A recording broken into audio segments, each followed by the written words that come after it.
नमस्कार, सुन लो यूपीएससी के इस खास सेशन में आपका स्वागत है। आज हम एक बहुत ही महत्वपूर्ण विषय पर बात करने जा रहे हैं। MHI 107 यानी हिस्ट्री ऑफ इंडियन इकोनॉमी, भारतीय अर्थव्यवस्था का इतिहास लगभग 1700 से 2000 तक। नमस्कार। हाँ, ये विषय यूपीएससी के लिहाज से चाहे वो जीएस हो या हिस्ट्री ऑप्शनल बहुत क्रूशल है। और देखिए, ये सिर्फ डेट्स और फैक्ट्स रटने की बात नहीं है। बिल्कुल नहीं।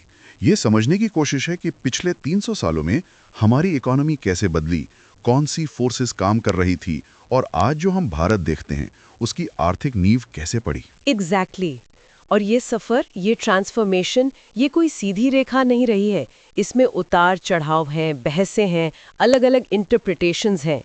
तो आज हम कोशिश करेंगे कि MHI 107 की पूरी बुक को यूनिट बाय यूनिट खंगालें। हाँ, यूनिट बाय यूनिट चलेंगे, बिल्कुल शुरू से 18वीं सदी से लेकर 2000 तक। ये एक लंबा सेशन होने वाला है, से भी ज्यादा। तो आराम से बैठिए और हम कोशिश करेंगे कि इसे इंफॉर्मेटिव के साथ साथ थोड़ा एंगेजिंग भी रखें। बिल्कुल, थोड़ा ह्यूमर भी जरूरी है इतने लंबे सफर के लिए।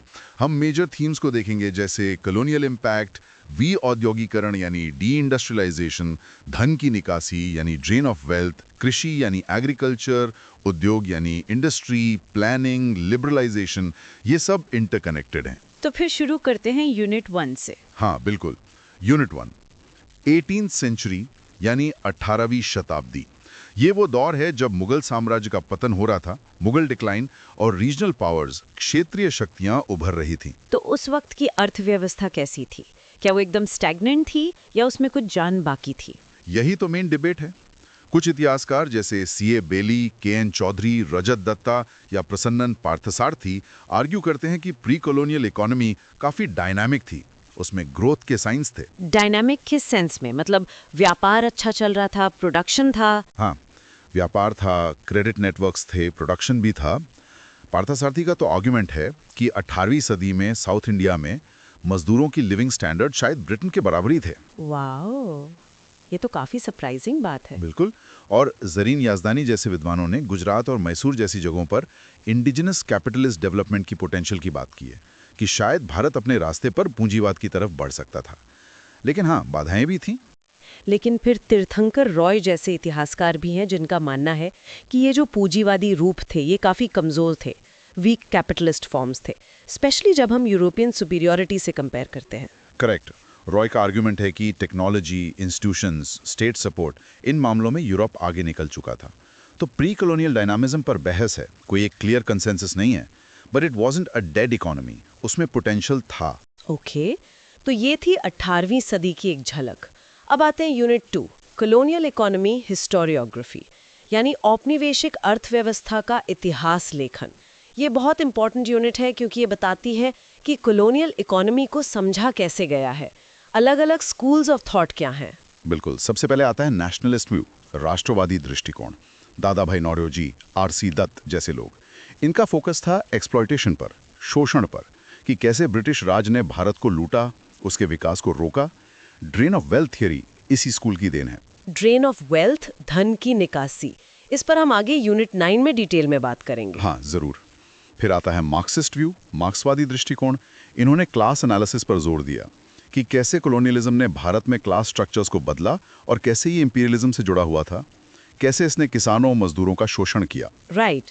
और फिर एक बिल्कुल अलग नजरिया भी आया, कैम्ब्रिज स्कूल का। हाँ, कैम्ब्रिज स्कूल, या जिसे कभी कभी न्यो लिबरल व्यू भी कह देते हैं। इन्होंने नेशनलिस्ट आर्ग्यूमेंट्स को चैलेंज किया, जैसे ड्रेन थ्योरी या डी इंडस्ट्रियलाइजेशन के स्केल पर सवाल उठाए। इनका कहना था कि कॉलोनियलिज्म के कुछ पॉजिटिव इफेक्ट्स भी थे, इंफ्रास्ट्रक्चर बना, मार्केट्स इंटीग्रेट हुए, कुछ हद तक डेवलपमेंट हुआ। तो ये तो बिल्कुल उल्टा नजरिया हो गया नेशनलिस्ट व्यू से। काफी हद तक। और फिर एक और अप्रोच है, क्वांटिटेटिव हिस्ट्री या क्लाइमेट्रिक्स का। ये लोग नंबर्स, स्टैटिस्टिक्स पर ज्यादा फोकस करते हैं, इकोनॉमिक ट्रेंड्स को मेजर करने की कोशिश करते हैं। अच्छा, तो इस हिस्टोरियोग्राफी में मुख्य बहसें, मेजर डिबेट्स कौन कौन सी रहीं? आपने ड्रेन और डी इंडस्ट्रियलाइजेशन का जिक्र किया। हाँ, वो तो है ही। इसके अलावा कमर्शलाइजेशन ऑफ एग्रीकल्चर पर बहस है कि ये किसानों के लिए अच्छा था या बुरा, इंडस्ट्रियल ग्रोथ हुई या नहीं, रिच पेजेंट्स का उदय हुआ या नहीं, लेबर की कंडीशंस कैसी थी, इरिगेशन पर कितना ध्यान दिया गया, एनवायरनमेंट पर क्या असर पड़ा। ये सब मेजर डिबेट्स हैं। और इन बहसों में की हिस्टोरियंस कौन हैं? कुछ नाम हमने लिए जैसे नारोजी, डट। हाँ, नारोजी दत्त तो हैं ही। फिर डैनियल थॉर्नर, मॉरिस डेविड मॉरिस जिन्होंने डी इंडस्ट्रियलाइजेशन को चैलेंज किया, बिपिन चंद्रा, अमिया कुमार बागची जिन्होंने नेशनलिस्ट क्रिटिक को डिफाइन किया, C.A. बेली, तीर्थंकर रॉय, B.R. टॉमलिंसन, रामाचंद्र गुहा, ये सब बड़े नाम हैं।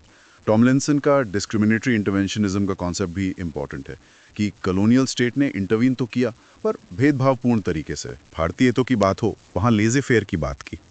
ये समझना बहुत जरूरी है कि हिस्ट्री कोई एक कहानी नहीं बल्कि अलग-अलग नजरियों और बहसों का मैदान है।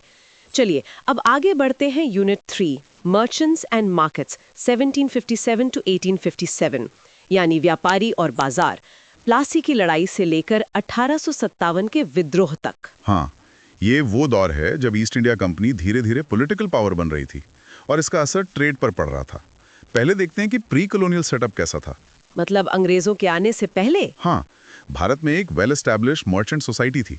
शिप ओनर्स थे, बनियास थे, सराफ्स थे जो फाइनेंस करते थे। दक्षिण में चट्टीज थे और इनका अपना एक सोफिस्टिकेटेड सिस्टम था फाइनेंस का, हुंडीज। हुंडीज, ये तो आज भी सुनते हैं। ये क्या चीज थी एग्जैक्टली? हुंडी एक तरह का क्रेडिट नोट या बिल ऑफ एक्सचेंज था। मान लीजिए एक व्यापारी को दिल्ली से आगरा पैसा भेजना है, वो दिल्ली के किसी सर्राफ को पैसा देगा और वो सर्राफ आगरा में अपने किसी कॉरेस्पॉन्डेंट के नाम एक हुंडी लिख देगा। वो व्यापारी हुंडी लेकर आगरा जाएगा, वहाँ उस कॉरेस्पॉन्डेंट को दिखाएगा और उसे पैसे मिल जाएंगे। इससे कैश लेकर चलने का रिस्क कम हो जाता था। ये सिस्टम बहुत डेवलप था। जैन लिंशॉथन वेन ह्यूलन जैसे डच यात्री ने भी इसका जिक्र किया है। कमाल है। तो ये नेटवर्क काफी फैला हुआ था? बिल्कुल, पूरे देश में, तमची विदेश व्यापार में भी इसका इस्तेमाल होता था। लेकिन 18वीं सदी में जो उथल पुथल हुई, मुगल डिक्लाइन, उससे सूरत और हुगली जैसे पुराने ट्रेडिंग सेंटर्स का डिक्लाइन हुआ। और फिर कंपनी का राज आया, उसने क्या बदला? कंपनी ने धीरे धीरे पॉलिटिकल लेवरेज का इस्तेमाल करके ट्रेड को अपने पक्ष में मोड़ना शुरू किया। उन्होंने मोनोपोली स्टैब्लिश करने की कोशिश की, यानी वो अकेले खरीदार बनना चाहते थे ताकि कीमतें कम दे सकें। फ्रेट कंट्रोल किया, जहाज़ों के भाड़े पर कब्जा किया। और 1765 में जब उन्हें बंगाल की दीवानी मिली, उसके बाद? दीवानी मिलने के बाद तो खेल ही बदल गया। अब कंपनी को भारत से सामान खरीदने के लिए ब्रिटेन से चांदी, बुलियन लाने की ज़रूरत नहीं रही। वो यहीं के रेवेन्यू से सामान खरीदकर एक्सपोर्ट करने लगी। इसी को कुछ लोग ड्रेन ऑफ वेल्थ की शुरुआत मानते हैं। बुलियन इनफ्लो कम हो गया। तो भारतीय व्यापारियों का क्या हुआ? उनका रोल बदलने लगा। इसी दौर में एजेंसी हाउसेस का उदय हुआ। ये ज़्यादातर यूरोपियन फर्म्स थी जो ट्रेड फाइनेंस करती थीं, शिपिंग संभालती थीं। इनका फोकस रॉ मटेरियल्स पर ज़्यादा था, जैसे कॉटन, ओपियम, खासकर चाइना ट्रेड के लिए। ओपियम ट्रेड, ये तो काफी कंट्रोवर्शियल रहा है। बिल्कुल, और इसमें भारतीय व्यापारी भी शामिल थे।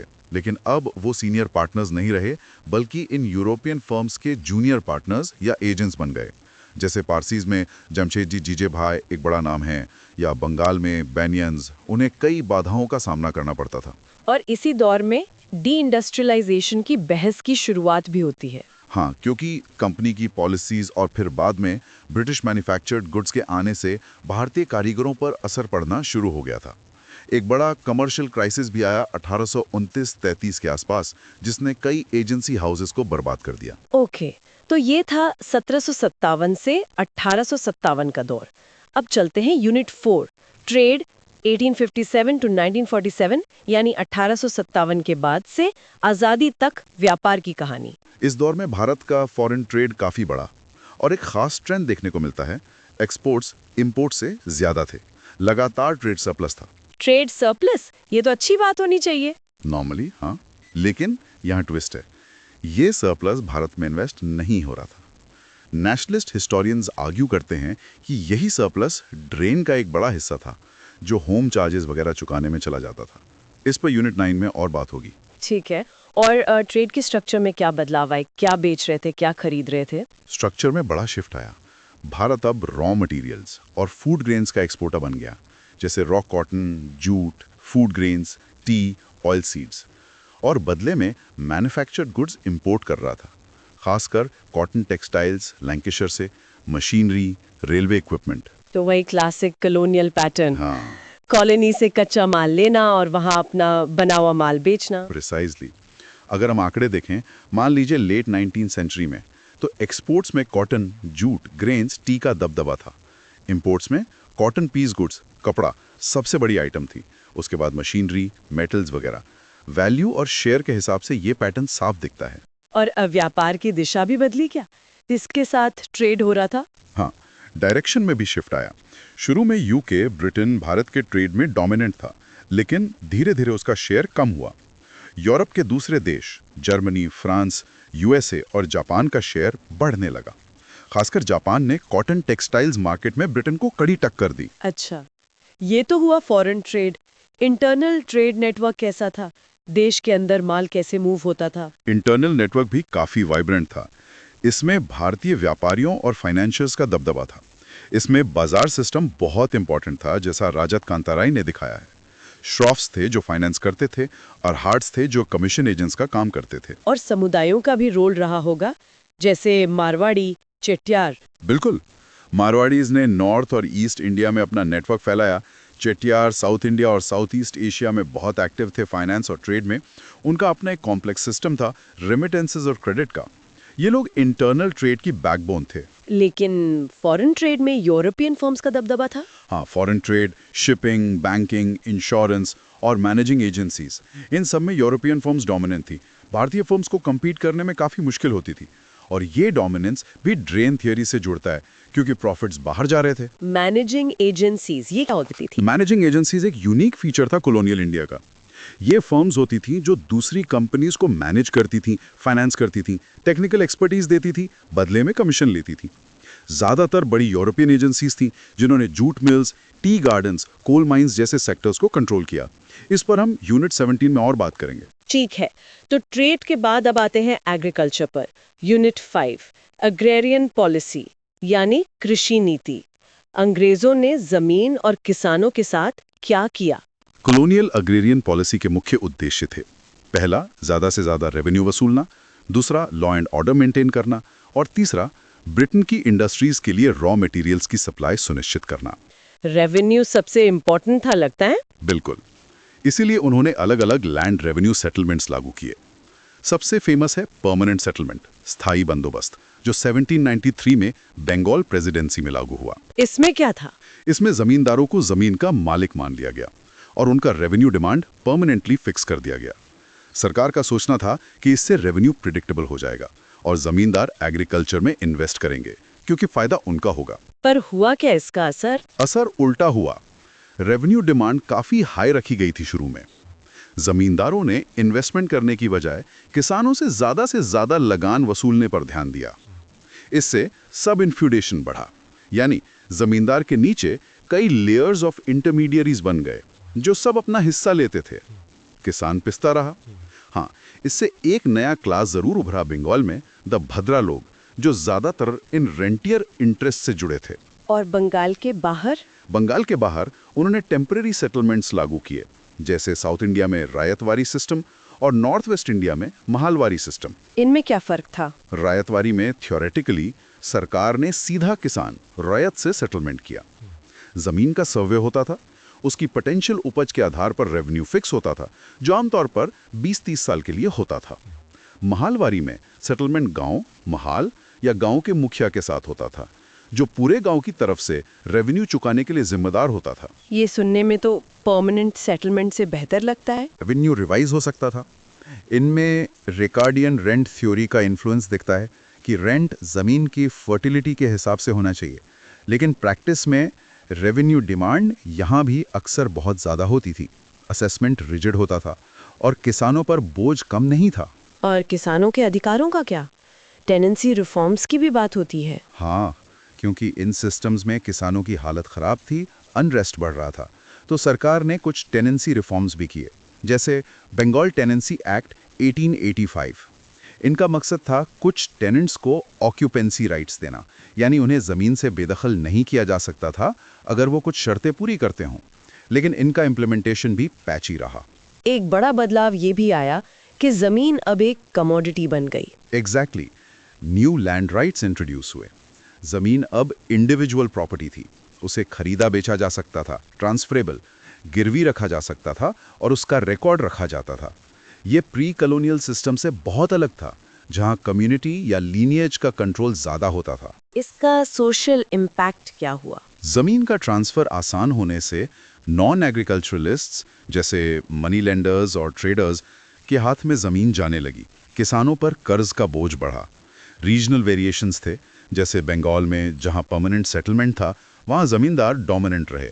मद्रास, बॉम्बे, पंजाब जहां रॉयटवारी महलवारी था वहां लैंड मार्केट ज्यादा एक्टिव था और पेजेंट डिफरेंशिएशन ज्यादा हुआ। पेजेंट डिफरेंशिएशन मतलब किसानों के बीच अमीर गरीब का फासला बढ़ना। कुछ बड़े किसान रिच पेजेंट्स उभरे जिनके पास ज्यादा जमीन थी, और दूसरी तरफ छोटे किसान और लैंडलेस लेबरर्स की संख्या बढ़ी। ओके, इसी से जुड़ा है अगला यूनिट 6, कमर्शियलाइजेशन यानी वाणिज्यकरण। इसका मतलब क्या है? कमर्शियलाइजेशन ऑफ एग्रीकल्चर का सिंपल मतलब है खेती का बाजार के लिए होना। यानी किसान अब सिर्फ अपने गुजारे सब्सिस्टेंस के लिए नहीं बल्कि फसल को बाजार में बेचने के लिए उगा रहे थे। इसमें नॉन फूड कैश क्रॉप्स जैसे cotton, jute, sugar cane, opium, indigo का प्रोडक्शन बढ़ना शामिल है, और फूड क्रॉप्स का भी मार्केट के जरिए बिकना शामिल है। ये हुआ क्यों? What were the drivers? कई ड्राइवर्स थे। कॉलोनियल पॉलिसीज जैसे रेवेन्यू की डिमांड कैश में देना, उससे किसानों को फसल बेचनी पड़ती थी। मार्केट का एक्सपेंशन हुआ। ब्रिटेन और दुनिया में भारतीय रॉ मटेरियल्स की डिमांड बढ़ी। इंफ्रास्ट्रक्चर का डेवलपमेंट हुआ। रेलवेज ने माल को पोर्ट्स तक पहुंचाना आसान कर दिया। इस पर भी हिस्टोरियोग्राफी में डिबेट है, क्लासिकल वर्सेस रिविजनिस्ट। हाँ, क्लासिकल व्यू नेशनलिस्ट मार्क्सिस्ट मानता है कि कमर्शलाइजेशन ज्यादातर फोर्स था, कोअर्जन। किसानों पर थोपा गया था और उनके लिए नुकसानदायक था। इससे वो मनी लेंडर्स और मर्चेंट्स के चंगुल में फंस गए।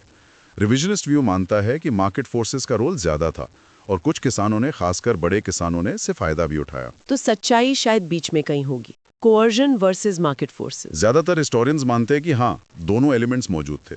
इंडिगो कल्टीवेशन जैसे मामलों में कोअर्जन साफ दिखता है। कॉटन या वीट के मामले में मार्केट इंसेंटिव ज्यादा रहा होगा। रीजनल पैटर्न्स भी अलग अलग थे। और इसका इम्पैक्ट क्या हुआ? असर क्या पड़ा? इम्पैक्ट मिला जुला था और डिबेटेड है। प्रोडक्शन पैटर्न्स बदले, नॉन फूड क्रॉप्स का एरिया बढ़ा, किसानों की इंडेटेडनेस, कर्जदारी बढ़ी, पेजेंट डिफरेंशिएशन तेज हुआ, कुछ हद तक रीजनल स्पेशलाइजेशन हुआ, इकोलॉजी पर भी असर पड़ा, और सबसे कंट्रोवर्शियल लिंक है फैमिन्स से। कमर्शलाइजेशन और फैमिन्स का क्या लिंक है? आर्ग्यूमेंट ये है कि कैश क्रॉप्स उगाने के चक्कर में फूड ग्रेन प्रोडक्शन कम या निगलेक्ट हुआ। जब सूखा पड़ता या फसल खराब होती तो फूड अवेलेबिलिटी कम हो जाती थी। साथ ही कमर्शलाइजेशन ने किसानों को मार्केट फ्लक्चुएशंस के प्रति ज्यादा वल्नरेबल बना दिया। अगर फसल की कीमत गिर गई तो वो कर्ज चुकाने या अनाज खरीदने की स्थिति में नहीं रहते थे। इससे सोशल डिसरप्शन भी हुआ। ये कॉम्प्लेक्स पिक्चर है। सिर्फ 5 मिनट का यूनिट है ये, पर मुद्दे बहुत गहरे हैं। बिल्कुल। अब आते हैं यूनिट 7, अग्रेरियन ग्रोथ यानी कृषि विकास पर। क्या कॉलोनियल पीरियड में एग्रीकल्चर में कोई ग्रोथ हुई? ये एक बड़ा सवाल है और इसका जवाब ढूंढना मुश्किल है क्योंकि रिलायबल डेटा की कमी है। डेटा गैप्स हैं, रिलायबिलिटी इश्यूज हैं, खासकर शुरुआती दौर के लिए। जॉर्ज ब्लिन जैसे स्कॉलर्स ने कुछ एस्टिमेट्स दिए हैं। तो ट्रेंड्स क्या दिखते हैं? ब्रॉडली ऐसा लगता है कि 19वीं सदी के आखिर तक प्रोडक्शन ग्रोथ मुख्य रूप से एरिया एक्सपेंशन से हुई, यानी ज्यादा जमीन को खेती के तहत लाया गया। लेकिन 20वीं सदी में एरिया एक्सपेंशन की गुंजाइश कम हो गई और प्रोडक्टिविटी ग्रोथ यानी प्रति एकड़ उपज बहुत धीमी, लगभग स्टैग्नेंट रही। स्टैग्नेंट प्रोडक्टिविटी क्यों? इसके कई कारण बताए जाते हैं।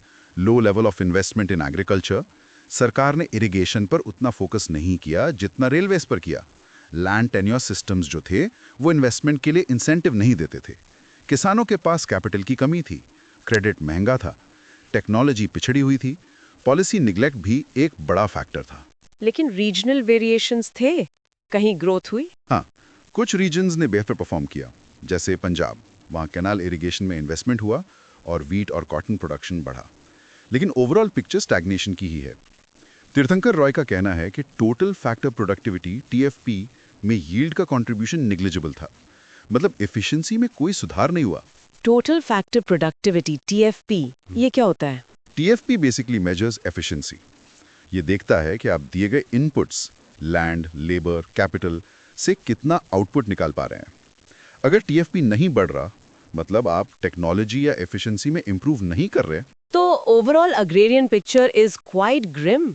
Stagnation, low investment, indebtedness, famines. हाँ, लार्जली यही तस्वीर उभरती है कॉलोनियल पीरियड के एग्रीकल्चर की। चलिए अब करेंसी की बात करते हैं। यूनिट 8, करेंसी यानी मुद्रा। ये थोड़ा टेक्निकल हो सकता है। हाँ, पर इम्पॉर्टेंट है। 1835 से पहले भारत में करेंसी सिचुएशन काफ़ी मैसी थी। अलग अलग रीजन्स में अलग अलग सिक्के चलते थे। 1835 में अंग्रेज़ों ने यूनिफॉर्म सिल्वर रुपी स्टैंडर्ड लागू किया, पूरे भारत के लिए एक चांदी का रुपया। सिल्वर रुपी स्टैंडर्ड मतलब रुपए की वैल्यू चांदी से तय होती थी। एग्जैक्टली। रुपए में चांदी की एक फिक्स्ड मात्रा होती थी और लोग टकसाल मिंट में चांदी ले जाकर रुपया ढलवा सकते थे। Free minting.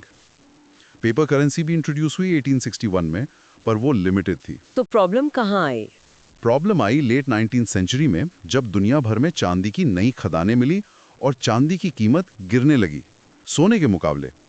इससे रुपए की एक्सचेंज वैल्यू गिरने लगी पाउंड स्टर्लिंग के मुकाबले, जो गोल्ड स्टैंडर्ड पर था। इसका क्या असर हुआ? इससे गवर्नमेंट फाइनेंसेस पर असर पड़ा, क्योंकि उन्हें होम चार्जेस ब्रिटेन में पाउंड में चुकाने होते थे। एक्सचेंज रेट गिरने से उन्हें ज़्यादा रुपए खर्च करने पड़ते थे। ट्रेड पर भी असर पड़ा। तो सरकार ने क्या किया? सरकार ने हर्षल कमेटी बनाई 1893 में। उसकी रिकमेंडेशन पर फ्री मिंटिंग ऑफ सिल्वर बंद कर दी गई। रुपए को एक तरह से टोकन कॉइन बनाने की कोशिश की गई, जिसकी फेस वैल्यू उसकी मेटालिक वैल्यू से ज़्यादा हो। एक्सचेंज रेट को 1 शिलिंग 4 पेंस 1s4d पर फिक्स करने की कोशिश की गई।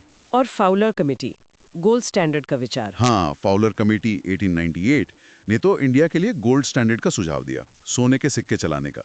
लेकिन ये कभी पूरी तरह लागू नहीं हो पाया। रियलिटी में जो सिस्टम बना उसे कहते हैं gold exchange standard. Gold exchange standard ये क्या था? इसमें रुपया तो चांदी का ही रहा या बाद में कागज का, लेकिन उसकी वैल्यू को 1s4d पर फिक्स रखा गया। सरकार ये रेट मेंटेन करने के लिए लंदन में गोल्ड स्टैंडर्ड रिजर्व्स रखती थी। अगर रेट गिरने लगता तो सरकार काउंसिल बिल्स बेचकर स्टर्लिंग लेती थी।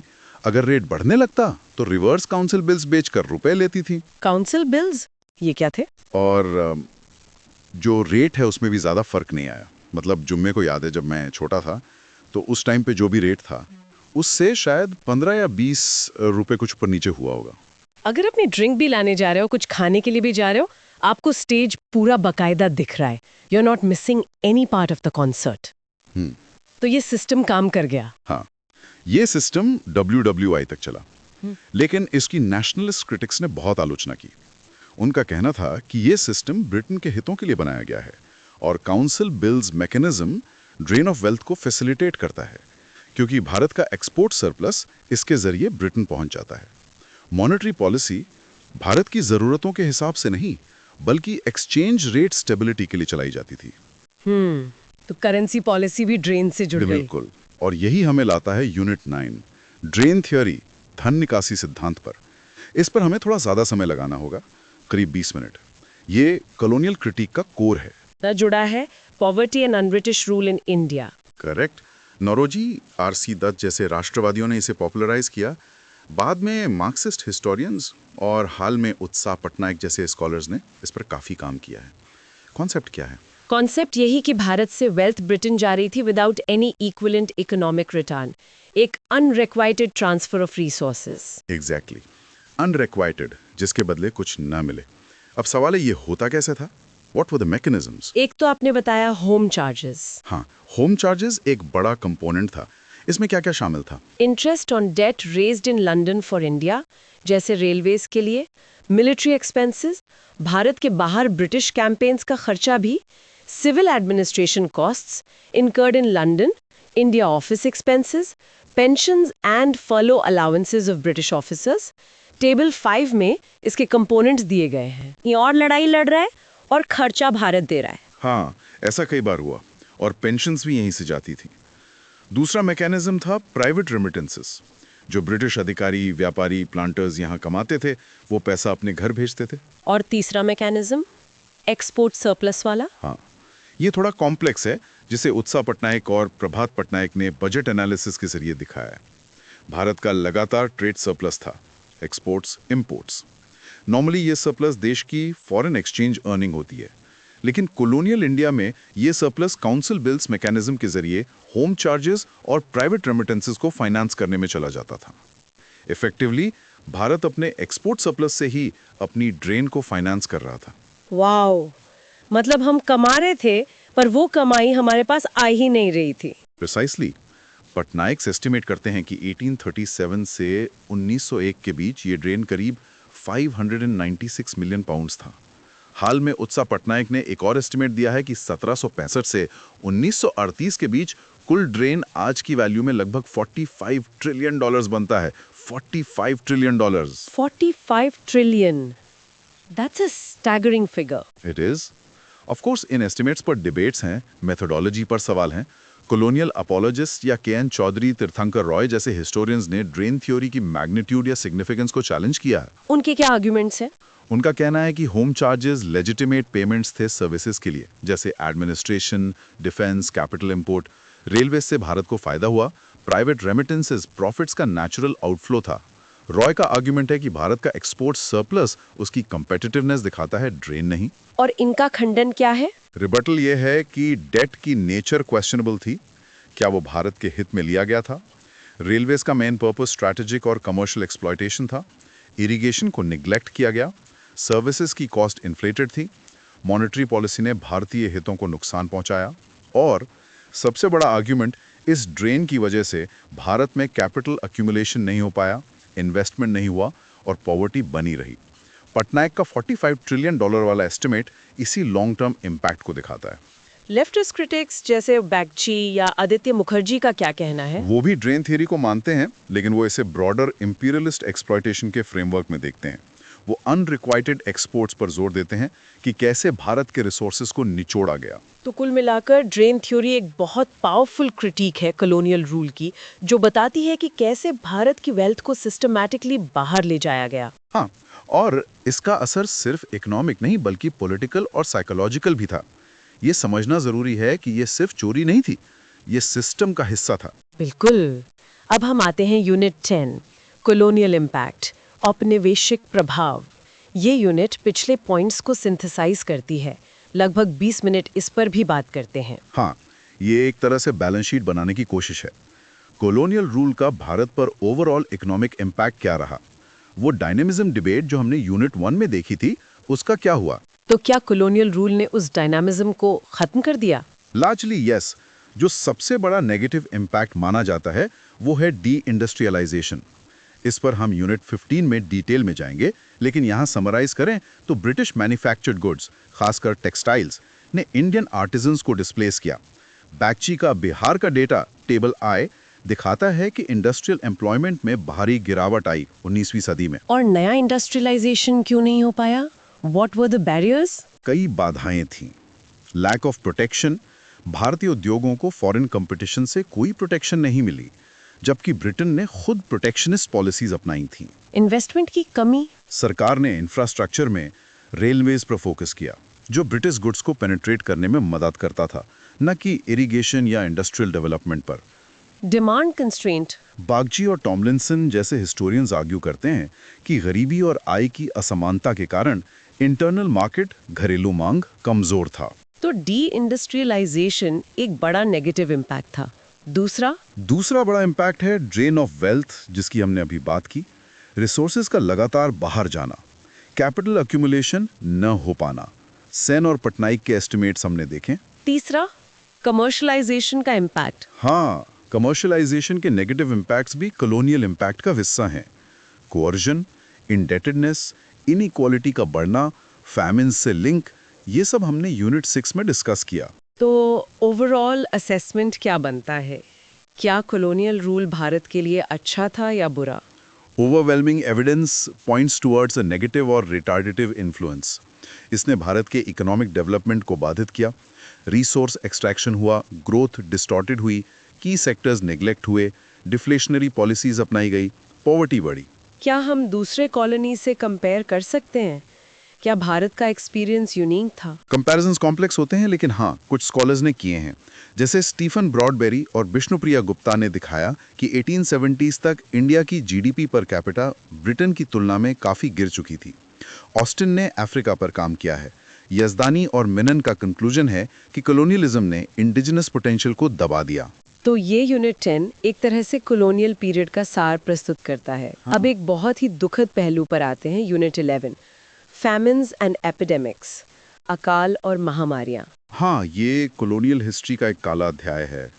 फैमिन्स तो भारत में पहले भी पड़ते थे, लेकिन कॉलोनियल पीरियड में उनकी फ्रीक्वेंसी और इंटेंसिटी बढ़ गई। नेशनलिस्ट हिस्टोरियंस इसे कॉलोनियल पॉलिसी से जोड़ते हैं। बिल्कुल। नारोजी, दत्त जैसे लोगों ने आर्ग्यू किया कि फैमिन्स मैन मेड थे। इसके पीछे कारण थे हाई रेवेन्यू डिमांड, जिसने किसानों को कंगाल कर दिया, कैश क्रॉप्स पर जोर, जिससे फूड सिक्योरिटी कम हुई, फ्री ट्रेड पॉलिसीज, जिससे अनाज एक्सपोर्ट होता रहा फैमिन के दौरान भी, और पॉवर्टी, जो कॉलोनियल एक्सप्लॉयटेशन का नतीजा थी। कुछ मेजर फैमिन्स का जिक्र कर सकते हैं। लेट 19th सेंचुरी में कई बड़े फैमिन्स आए। 1876-78 का ग्रेट फैमिन, 1896-97, 1899-1900, इनमें लाखों लोग मारे गए। सरकार ने कुछ किया, फैमिन कमीशंस बने। हाँ, दबाव में आकर सरकार ने फैमिन कमीशंस बनाए। 1880 Strachey commission, 1901 McDonald commission. Famine codes भी बने, जिनमें relief work, fruit supply management के रूल्स थे, लेकिन इनका इम्प्लीमेंटेशन अक्सर देर से होता था, नाकाफी होता था और प्यूनिटिव होता था। रिलीफ वर्क पर वेजेस बहुत कम होते थे।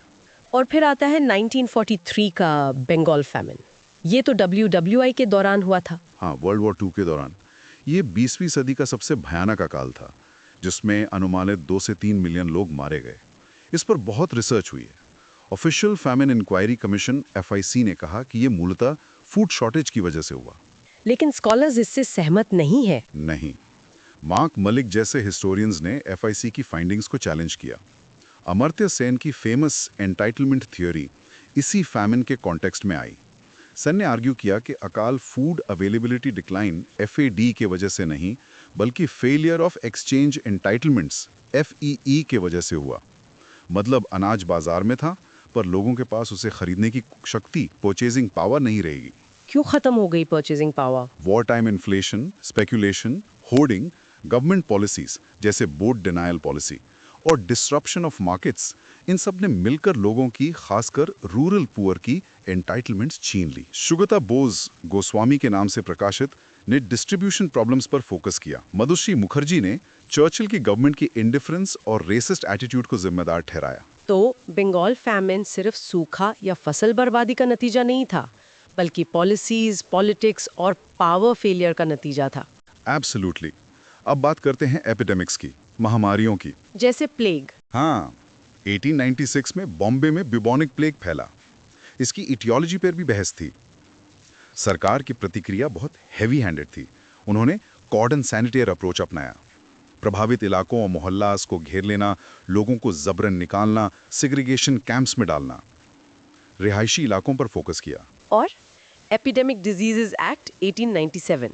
हाँ, ये एक्ट सरकार को एक्स्ट्रा ऑर्डिनरी पावर्स देता था, किसी भी जगह घुसने की, इंस्पेक्शन करने की, लोगों को डिटेन करने की। इसका इम्प्लीमेंटेशन बहुत इंट्रूसिव था, जिससे लोगों में गुस्सा बढ़ा। पुणे में प्लेग कमिश्नर रैंड और LT आयर्स की हत्या इसी गुस्से का नतीजा थी। क्या फेमाइन्स एपिडेमिक्स का रेलवे से कोई लिंक था? हाँ, एक तरफ रेलवेज ने अनाज पहुंचाने में मदद की होगी, लेकिन दूसरी तरफ उसने बीमारियों को तेजी से फैलाने में भी मदद की। फ्लोरेंस नाइटिंगेल और मॉरिस डेविड मॉरिस जैसे लोगों ने पॉवर्टी और सैनिटेशन की कमी को बीमारियों का मूल कारण माना। तो ये यूनिट दिखाती है कि कॉलोनियल पॉलिसीज का ह्यूमन कॉस्ट कितना ज्यादा था। बिल्कुल। अब नेचर पर आते हैं। Unit 12, forests and tribes, one और जनजातियां। अंग्रेजों के आने से पहले फॉरेस्ट का लोकल कम्युनिटीज, किसानों, कारीगरों के लिए बहुत महत्व था। उन्हें वहां से fuel, fodder, timber, minor forest produce मिलता था। कस्टमरी राइट्स होते थे। अंग्रेजों ने क्या बदला? उनकी फॉरेस्ट पॉलिसी क्या थी? शुरू में तो उन्होंने कमर्शियल एक्सप्लॉयटेशन पर ध्यान दिया, खासकर शिप बिल्डिंग के लिए टिम्बर। लेकिन बाद में 19वीं सदी के मध्य से साइंटिफिक फॉरेस्ट्री का कॉन्सेप्ट आया। डीट्रिक ब्रांडीज जैसे जर्मन फॉरेस्टर्स को लाया गया। साइंटिफिक फॉरेस्ट्री सुनने में तो अच्छा लगता है। नाम साइंटिफिक है, पर उद्देश्य कमर्शियल और स्ट्रैटेजिक था। रामचंद्र गुहा आर्ग्यू करते हैं कि इसका मेन एम था रेवेन्यू मैक्सिमाइजेशन और timber supply for railways and military. Richard Grove का कहना है कि इसमें डेसिकेशन थ्योरी कि जंगल काटने से बारिश कम होती है का भी रोल था। महेश रंगराजन स्केरिया के काम पर आधारित का तर्क है कि ये तर्कसंगत उपयोग रैशनल यूज के विचार से प्रेरित था, लेकिन इसने स्थानीय जरूरतों को नजरअंदाज कर दिया। इसका असर क्या हुआ? फॉरेस्ट डिपार्टमेंट्स बने। इंडियन फॉरेस्ट एक्ट 1865, 1878 आया। फॉरेस्ट को रिजर्व्ड और प्रोटेक्टेड कैटेगरीज में बांटा गया। लोगों के कस्टमरी राइट्स छीन लिए गए या सीमित कर दिए गए। शिफ्टिंग कल्टीवेशन या झूम खेती को डिस्करेज किया गया। स्पेसिफिक स्पीशीज जैसे टीक और पाइन को प्रमोट किया गया कमर्शियल वैल्यू के लिए, जिससे बायोडाइवर्सिटी कम हुई। और जो जमीन बैरन या वेस्ट मानी गई, स्टेट ने उसे अपने कंट्रोल में ले लिया। इसका असर पैस्टोरल नोमैड्स चरवाहों पर भी पड़ा। क्रिस्पिन बेट्स बेली का हवाला देते हुए का तर्क है कि इससे कृषिकरण, एग्रीकल्चराइजेशन को बढ़ावा मिला, जबकि नीलाद्रि भट्टाचार्य दिखाते हैं कि यह एक अधिक जटिल परिवर्तन था जिसमें कई कारक शामिल थे। तो बेसिकली स्टेट कंट्रोल बढ़ गया और लोगों की फॉरेस्ट पर डिपेंडेंसी और राइट्स कम हो गए। हाँ, फॉरेस्ट अब स्टेट रिसोर्स बन गया, लोकल कम्युनिटी रिसोर्स नहीं रहा। इसी से जुड़ा है यूनिट 13 ट्राइबल इकोनॉमी, जनजातीय अर्थव्यवस्था। फॉरेस्ट छीनने का उन पर क्या असर हुआ? जाहिर है बहुत गहरा असर पड़ा। ट्राइबल कम्युनिटीज की लाइवलीहुड्स फॉरेस्ट और लैंड से जुड़ी थी। एक्सेस टू फॉरेस्ट कम होने से उनकी ट्रेडिशनल इकोनॉमी डिस्टर्ब हो गई। मेनी वर forced into veg labour. Veg labour कहाँ? प्लांटेशंस में, टी, कॉफ़ी, माइंस में, एग्रीकल्चर में लेबर माइग्रेशन बढ़ा। कई तरह के लेबर फॉर्म्स देखने को मिलते हैं। इंडेंचर्ड लेबर, अनुबंधित श्रम, कैजुअल लेबर, बॉन्डेड लेबर, बंधुआ मजदूरी, जैसे बिहार में कामिया, गुजरात में हलीपति, साउथ इंडिया में पनाइयल सिस्टम। और इनमें एक्सप्लॉयटेशन होता होगा। जाहिर है वर्किंग कंडीशंस खराब थीं, वेजेस कम थे, मर्केंटाइल में भी अनइक्वल एक्सचेंज होता था। व्यापारी उनसे फॉरेस्ट प्रोड्यूस सस्ते में खरीदते थे और अपना सामान महंगे में बेचते थे। मनी लेंडर्स का एक्सप्लॉयटेशन अलग था। Effectively tribal economies colonial capitalist structures में इंटीग्रेट हो गई, लेकिन बहुत ही डिसएडवांटेजेस टर्म्स पर। तो उनका आइसोलेशन टूटा पर कीमत बहुत भारी चुकानी पड़ी। बिल्कुल। अब आते हैं यूनिट 14 डेमोग्राफी यानी जनसंख्या, नंबर्स की कहानी। कॉलोनियल पीरियड में भारत की पॉपुलेशन हिस्ट्री को समझने के लिए सेंसस एक इम्पॉर्टेंट सोर्स है। पहला सिंक्रोनाइज्ड ऑल इंडिया सेंसस 1881 में हुआ। कुछ प्रयास 1871-72 में भी हुए थे। उसके बाद हर 10 साल पर होता रहा। सेंसस पर भी क्रिटिसिज्म्स हैं। हाँ, बर्नार्ड कोन ने दिखाया कि सेंसस सिर्फ गिनने का काम नहीं था, बल्कि एक टूल था कैटेगराइज करने का, कंट्रोल करने का। कास्ट, रिलीजन जैसी कैटेगरीज को फिक्स करने की कोशिश की गई। एपोडुराई ने इसे एक प्रोजेक्ट ऑफ इन्यूमरेशन कहा, जिसके अपने पॉलिटिकल इम्प्लीकेशंस थे। पॉपुलेशन ट्रेंड्स क्या थे? Mortality, fertility rates? मोटे तौर पर 1921 से पहले हाई मोर्टेलिटी रेट्स, मृत्यु दर, और हाई फर्टिलिटी रेट्स, प्रजनन दर थी। फेमीन्स, एपिडेमिक्स की वजह से मोर्टेलिटी फ्लक्चुएट करती थी। 1921 को ग्रेट डिवाइड कहा जाता है। ग्रेट डिवाइड क्यों? क्योंकि 1921 के बाद मोर्टेलिटी रेट्स में एक डिसाइसिव डिक्लाइन शुरू हुआ। एपिडेमिक कंट्रोल बेहतर हुआ, फेमीन्स कम हुए, लेकिन फर्टिलिटी रेट्स हाई बनी रहीं। रिजल्ट, पॉपुलेशन ग्रोथ रेट तेज हो गई। इन्फेंट मोर्टेलिटी रेट, शिशु मृत्यु दर बहुत हाई थी थ्रू आउट द पीरियड, दो डिक्लाइनिंग स्लोली। फर्टिलिटी हाई क्यों बनी रही? इसके प्रॉक्सिमेट डिटर्मिनेंट्स जैसे मैरिज पैटर्न्स, कॉन्ट्रासेप्शन यूज और non proximate determinants social economic factors होते हैं। भारत में universal and early marriage common था, कॉन्ट्रासेप्शन यूज नेग्लिजिबल था। नेचुरल फर्टिलिटी थी जो बायोलॉजिकल मैक्सिमम के करीब थी, हालांकि कुछ आर्ग्यूमेंट्स लो फर्टिलिटी के भी हैं। Malthusian checks, positive checks like famines, epidemics relevant थे 1921 से पहले। और population structure, age, sex ratio? High fertility और हाई दो डिक्लाइनिंग मोर्टेलिटी का नतीजा था एक यंग एज स्ट्रक्चर, बच्चों और युवाओं का प्रोपोर्शन ज़्यादा था। सेक्स रेशियो, लिंगानुपात में एक अलार्मिंग ट्रेंड दिखता है, ये लगातार गिरता गया। टेबल 1 का डेटा दिखाता है कि फीमेल्स पर 1000 मेल्स कम होते गए। इसके कारण डिबेटेड हैं female infanticide, neglect of female health, maternal mortality. Regional variations भी थे। डेमोग्राफी और सोसाइटी का क्या कनेक्शन था? टिम डाइसन और प्रवीण विसारिया जैसे स्कॉलर्स ने wet versus dry zone models दिए हैं कि कैसे इकोलॉजिकल कंडीशंस डेमोग्राफिक पैटर्न्स को अफेक्ट करती थी। सेंसस डेटा में कुछ पेक्यूलियरिटीज भी हैं, जैसे एज हीपिंग या डिजिट प्रेफरेंस। लोग अपनी एज राउंड फिगर्स जैसे 30, 40, 50 में बताते थे, जिससे एज डिस्ट्रीब्यूशन डेटा डिस्टॉर्ट होता था। ओके, तो पॉपुलेशन बढ़ रही थी खासकर 1921 के बाद और सेक्स रेशियो गिर रहा था। अब आते हैं उस बहस पर जिसका जिक्र बार बार आया है, यूनिट 15 डी इंडस्ट्रियलाइजेशन वी औद्योगीकरण। इस पर डिटेल में बात करनी है, करीब 20 मिनट। हाँ, ये कॉलोनियल इकोनॉमिक हिस्ट्री की सबसे कंटेंशियस डिबेट्स में से एक है। नेशनलिस्ट थीसिस क्या थी कि ब्रिटिश रूल, खासकर फ्री ट्रेड पॉलिसीज और import of machine made goods, specially textiles from Lancashire, ने इंडिया के ट्रेडिशनल इंडस्ट्रीज, हैंडीक्राफ्ट्स को बर्बाद कर दिया। इससे मैस अनएम्प्लॉयमेंट हुआ और लोग एग्रीकल्चर की तरफ शिफ्ट हुए। इसे चैलेंज किसने किया? डैनियल थॉर्नर ने चैलेंज किया। उन्होंने कहा कि सेंसस डेटा रिलायबल नहीं है ऑक्यूपेशनल स्ट्रक्चर को मेजर करने के लिए। फिर मॉरिस डेविड मॉरिस का आर्गुमेंट आया 1960s में। मॉरिस का क्या कहना था? मॉरिस ने कहा कि डी इंडस्ट्रियलाइजेशन हुआ ही नहीं, उल्टा ब्रिटिश रूल से पीस आई, लॉ एंड ऑर्डर सुधरा, ट्रांसपोर्ट नेटवर्क बना, जिससे मार्केट एक्सपैंड हुआ। इससे डिमांड बढ़ी होगी तो पर कैपिटा इनकम और कंजम्पशन भी बड़ा होगा, तो इंडियन इंडस्ट्रीज को डिक्लाइन नहीं बल्कि ग्रोथ करनी चाहिए थी। ये तो बिल्कुल नेशनलिस्ट थीसिस के ऑपोजिट है। इसका रिस्पॉन्स क्या था? स्ट्रॉन्ग रिस्पॉन्स आया। बिपिन चंद्रा ने मॉरिस के आर्ग्यूमेंट्स को पॉइंट बाय पॉइंट रिफ्यूट किया। उन्होंने दिखाया कि मॉरिस ने यार्न इंपोर्ट्स और क्लॉथ इंपोर्ट्स के रेशियो को गलत इंटरप्रेट किया। प्राइस ट्रेंड्स का एनालिसिस करके दिखाया कि इंडियन गुड्स कंपेटिटिव नहीं रहे। उन्होंने पेंस के फिगर्स दिए। उन्होंने स्पिनिंग सेक्टर की तबाही पर जोर दिया। रजत रे चौधरी ने भी क्रिटिक किया। और अमिया कुमार बागची का काम? बागची का काम बहुत इन्फ्लुएंशियल है। उन्होंने गैंजेटिक बिहार का केस स्टडी किया। फ्रांसिस ब्यूकैनन हैमिल्टन के अर्ली 19th सेंचुरी सर्वेस को 1901 सेंसस डेटा से कंपेयर किया। टेबल आ में उनका डेटा है। उन्होंने दिखाया कि पॉपुलेशन बढ़ी, लेकिन आर्टिसंस और इंडस्ट्रियल वर्कर्स का प्रोपोर्शन पॉपुलेशन में ड्रास्टिकली गिरा। उनकी मेथोडोलॉजी पर मारिका विजयानी ने सवाल उठाए, पर बागची का कंक्लूजन वाइडली एक्सेप्टेड है।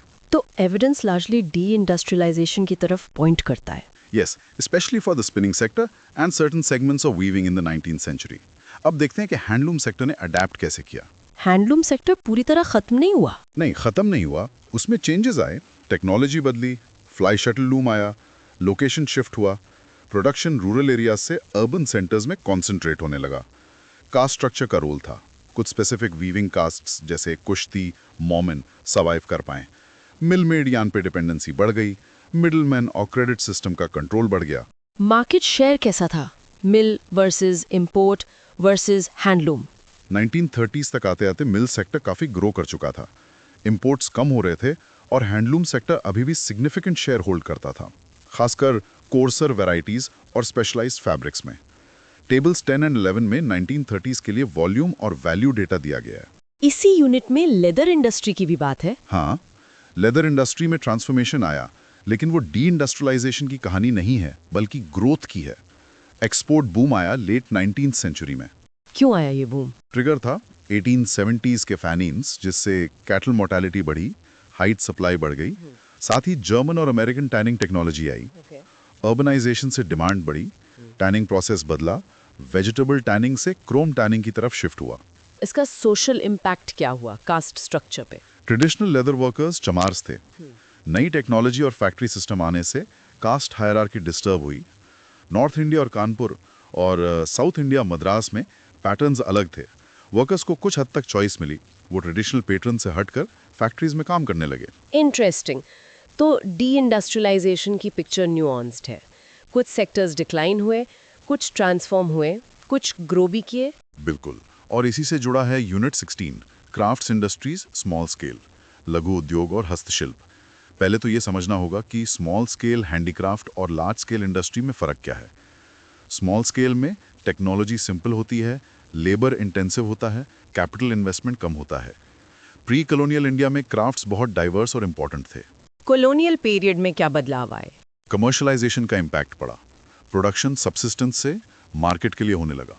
कॉन्ट्रैक्ट प्रोडक्शन बढ़ा, कंपटीशन बढ़ा, मिल गुड्स से भी और दूसरे आर्टिसंस से भी। ऑर्गेनाइजेशनल चेंजेस आए। आर्टिसंस मिडलमैन पर ज़्यादा डिपेंडेंट हो गए। टेक्नोलॉजिकल चेंजेस भी हुए, जैसे हैंडलूम में फ्लाई शटल लूम का आना। तीर्थंकर रॉय के लेबर इंटेंसिव इंडस्ट्रियलाइजेशन की बात भी यहीं आती है। हाँ, रॉय आर्ग्यू करते हैं कि स्टैंडर्ड डी इंडस्ट्रियलाइजेशन नैरेटिव पूरी कहानी नहीं बताता। उनका कहना है कि 20वीं सदी में स्मॉल स्केल सेक्टर में ग्रोथ हुई, जो लेबर इंटेंसिव थी। मतलब कम पूंजी लगाकर ज़्यादा लोगों को रोजगार दिया गया। ये लार्ज स्केल फैक्ट्री मॉडल से अलग था। तो क्या वो डी इंडस्ट्रियलाइजेशन को नकार रहे हैं? पूरी तरह नहीं, लेकिन वो आर्ग्यू करते हैं कि डिक्लाइन के साथ साथ अडेप्टेशन और ग्रोथ भी हो रही थी, खासकर 20वीं सदी में। वो मानते हैं कि कारीगरों की संख्या भले ही कम हुई हो, पर उनकी प्रोडक्टिविटी बढ़ी। स्पेसिफिक क्राफ्ट्स की बात करें तो कॉटन टेक्सटाइल्स की बात हमने की, लेदर की भी। हाँ, इन दोनों में मेजर ट्रांसफॉर्मेशंस हुए। कॉटन में कंपटीशन और अडेप्टेशन दोनों दिखे, लेदर में ग्रोथ और टेक्नोलॉजिकल चेंज आया। यूनिट में अमृतसर के लूम और कानपुर के लेदर हाउस की इमेजेस का जिक्र है जो इन बदलावों को दर्शाती हैं। ओके, अब आते हैं लार्ज स्केल इंडस्ट्री पर। यूनिट 17 इंडस्ट्रियलाइजेशन पैटर्न्स, औद्योगिकरण के पैटर्न्स। यहाँ फिर हुई बहस है डी इंडस्ट्रियलाइजेशन वर्सेस सम इंडस्ट्रियलाइजेशन। इसे मेजर कैसे करें, आउटपुट से या एम्प्लॉयमेंट से? नेशनलिस्ट हिस्टोरियंस एम्प्लॉयमेंट डिक्लाइन पर फोकस करते हैं, रिविजनिस्ट आउटपुट ग्रोथ पर।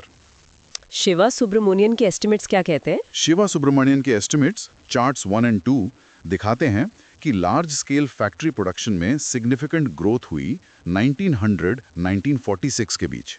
स्मॉल स्केल सेक्टर में ग्रोथ धीमी थी, टेबल 3 रेट्स।